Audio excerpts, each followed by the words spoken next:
Сәлем достар, қалайсыздар? Сонымен біздер әрі қарай бүгін сіздермен бірге шартты сөйлемнің тағы бір түрімен танысатын боламыз. Және шартты сөйлем түрлерімен танысуды жалғастырамыз. Бүгін бізде third conditional үшінші түрдегі шартты сөйлемнің түрімен танысатын боламыз. Қараңыздар. Third conditional екі түрлі жолмен беріледі. Бірінші ол I wish немесе екіншісі past perfect арқылы. Бірінші I wish арқылы берілетін third conditional түсіндіріп шығайық. Қараңыздар. Яғни біз I wish үшінші шартты сөйлемге I wish одан кейін past perfect'ті қолданамыз. Яғни өткен шақтағы бір нәрсенің басқаша болғанын қалайтынымызды айту үшін. Мысалға I was late for work today. I wish I had woken up 15 minutes earlier. Яғни мен бүгін жұмысқа кешіп қалдым. Мен қалаған болар едім таңертең жұмысқа 15 минут ертерек оянғанымды. Бірақ енді қазір оны өзгерте алмаймыз, яғни өткен шаққа бір нәрсеге өкінгенімізді айту үшін біз осы I wish және had woken past perfect жағын қолданып айтамыз. Немесе I wish I hadn't eaten that seafood yesterday, it made me sick. Мен кеше сол теңіздің асын, яғни теңіз тамағын жемегенді қалаған болар едім. Ол менің жүрегімді айнытты. Түсінікті, иә? Оны енді өзгерте алмайсың, бірақ өткен шаққа бір өкінішімізді айту үшін біз I wish одан кейін past perfect деген конструкцияны қолданамыз. Енді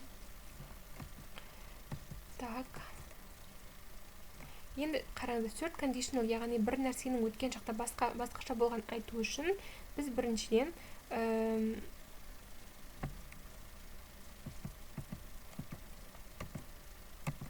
third conditional қалай жасалынады? Бірінші бізде, яғни if clause шартты сөйлеміміз бұл past perfect жағында тұрады, яғни ол had, одан кейін past participle.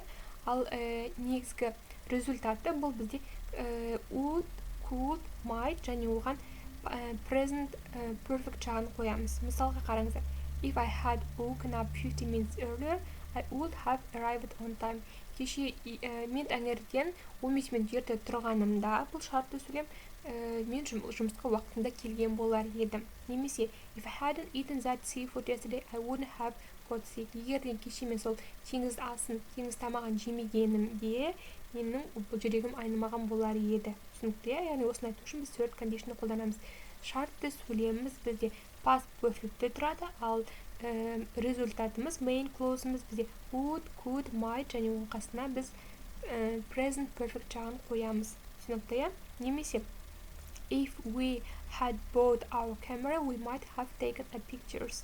Егерде біз кеше камерамызды өзімізбен бірге алып барғанымызда суретке түсірген болатын едік. Бірақ оны қазір өзгерте алмаймыз, өткен шақтағы бір нәрсе өкініп тұрмыз. Немесе Sarah could have learned French if she had taken lessons.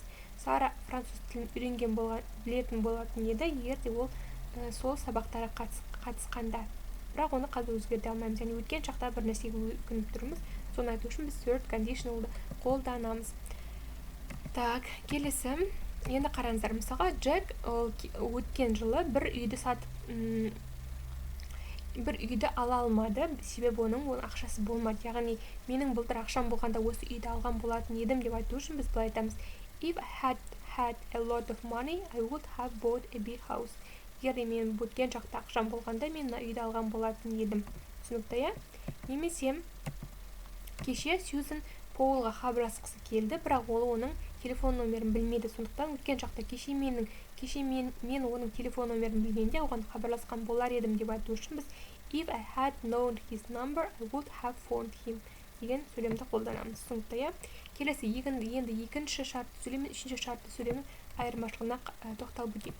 Екінші шартты сөйлем мен үшінші шартты сөйлемнің айырмашылығы бұл уақыт қана. Түсінікті, яғни екінші шартты сөйлем бұл қазіргі шақта және болашақтағы бір нәрсенің басқаша болғанын қалайтынымызды айту үшін қолданамыз.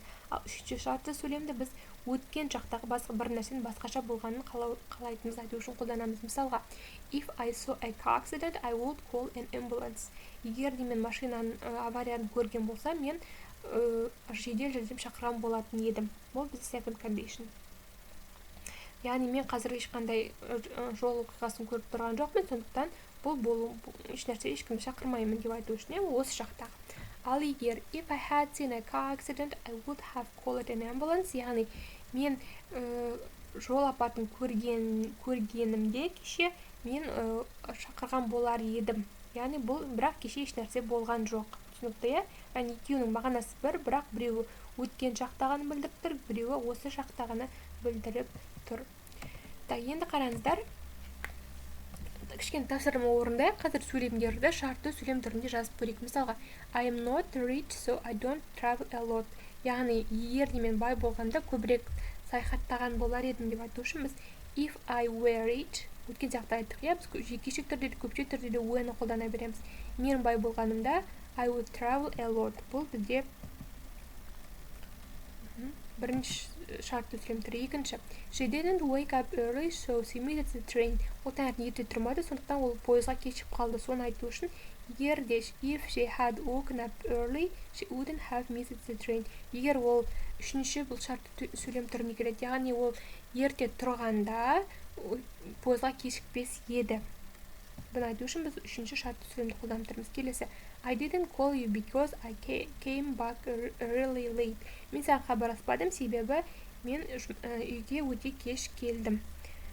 Так, бұл жерде енді қараңыз. Мен саған хабарласқа I would have called you if I had come back earlier. Мен ертеде келгенде саған хабарласқан болар едім. Бұл да бізде third conditional. Келесі, he doesn't have a job, that's why he can't buy a house. Оның жұмысы жоқ, сондықтан ол үй сатып ала алмайды. Сондықтан if he, яғни ол жұмысы болған кезде ол үй сатып алған болар еді деп айту үшін біз былай айтамыз. If he had a job, оның жұмысы болғанда, he would be able to buy a house. Ол үй сатып алған болар еді. Түсінікті, келесі. He had a terrible accident because he wasn't careful. Ол сол жол апатына ұшырады, себебі ол соншалықты сақ болған жоқ, иә, дұрыс жүргізбеді. Сондықтан енді былай айтамын, осындай жасамаған кезде ол жол апатына ұшырамас еді деп айту үшін біз былай айтамыз. If he had been careful, егер ол внимательный болған кезде, he wouldn't have had that terrible accident. Оның ешқандай апат болмаған болар еді. Бұл third conditional. Немесе I didn't work hard, so I didn't pass the exam.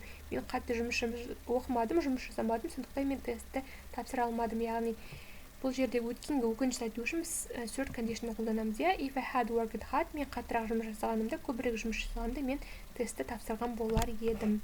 Бірақ өкінішке орай ешнәрсе өзгерте алмаймыз. Немесе they can't live in this country because they can't find a job here. Бұлар бұл мемлекетте өмір сүре алмайды, себебі бұлар бұл жерде жұмыс таба алмады. Яғни, қараңыздар. They would live in this country if they found a job here.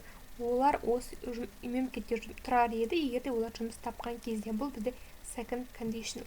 Түсінікті, немесе visiting Israel wouldn't be possible without a visa. Израиль мемлекетіне бару визасыз мүмкін емес. Яғни unless you have a visa, you won't be able to visit Israel. Немесе егер сенде виза болмаса, сен Израильге бара алмайсың. Түсінікті, яғни бұл мүмкін емес. Бұл бізде first conditional қажетті. Енді барлық conditional түрлерін қарап шығайық. Бірінші zero conditional, нөлдік conditional. If it rains, the grass gets wet. Жаңбыр жауса, шөп су болады. Бұл бізде нақты факт. Соны айту үшін біз нөлдік шартты сөйлемді қолданып тұрмыз. Келесі. If it rains today, you will get wet. Егер бүгін жаңбыр жауса, сен су боласың үстің. Бұл бізде first conditional. Екінші conditional. If it rained, you will get wet. Яғни егер жаңбыр жауған болғанда, сен су болған болар едің. Бірақ қазір жаңбыр жаумайтын анық, себебі аспан көкпеңбек болып тұр. Түсінікті, иә? Үшінші conditional. If it had rained yesterday, you would have got wet. Егер де кеше жаңбыр жауғанда, сен үстің су болған болар еді. Бірақ сен жаңбыр жауған жоқ, сондықтан үстің су болған жоқ. Түсінікті, иә? Келесі wish пен if only тоқталып өтейік, қараңдар. Wish та if only да қандай жағдайда қолданады? Бірінші past simple да өткен шақта, яғни сонымен қарақ. Бірінші жағдай егер past simple да қолданамыз, егер біздің қазіргі жағдайдағы бір нәрсені өзгерткіміз келсе, мысалға I wish, немесе if only I had a better job. Менің жақсырақ жұмысым болғанда ғой. Немесе I wish I was taller. Менің бойым ұзынырақ болғанда ғой деп айту үшін біз past simple да қолданамыз I wish-тан кейін. Ал егер егер де біз өткен шақтағы бір нәрсеге өкінгенімізді айтқымыз келсе, онда біз оны past perfect жағында қолданамыз. Одан кейін мысалға oh, I wasn't accepting you. I wish you had called me before coming over. Мен сені күткен жоқпын. Сен маған келместен бұрын хабарласқаныңда ғой. Немесе бұл жерде біз past perfect жағын қолданып тұрмыз. Себебі өткен шақтағы бір нәрсені өзгерткіміз келіп тұр. Немесе if only she hadn't told me the police, everything would have been alright. Егер де ол полицияға айтпағанда барлық нәрсе жақсы болған болар еді. Түсінікті, яғни өткен шақтағы бір нәрсені өзгерткіміз келіп тұрған кезде біз past perfect жағын қолданамыз. Сонымен қатар осы конструкциядан кейін бізде could, would деген модаль етістіктері қолданамыз. Яғни біз бір нәрсеге өкініп, соны өзгерткіміз келген кезде, болашақта өзгерткіміз келсе, мысалға I wish I could afford it. Мен осыны өзіме ала алғанымда ғой. Немесе if only I would stop raining, it would stop raining. Жаңбыр жауын тоқтатқанда ғой деп айту үшін. Немесе everybody wishes you would go home. Барлығы қалайды сенің үйге барғаныңды. Түсінікті, иә? Келесі. Қараңыздар, енді wish clause. I wish-тен кейін қалай қолданамыз? Яғни бірінші I wish-тен кейін past tense-ті, past simple-ді қолдансақ, яғни біз қазіргі шақта бір нәрсені өзгерткіміз келіп тұр деген сөз. Түсінікті, иә? Мысалы, I wish I could see it. Мен қалаймын оны көргенін. Немесе we wish she weren't here. Біз қалаймыз оның бұл жерде болмағанын. Немесе Paul wishes Martin knew the answer. Paul қалайды Мартиннің жауапты білгендігін. Яғни біз wish-тен кейін past tense-ті қолдансақ, яғни қазіргі кезде бір нәрсені өзгерткіміз келіп тұр деп айтамыз.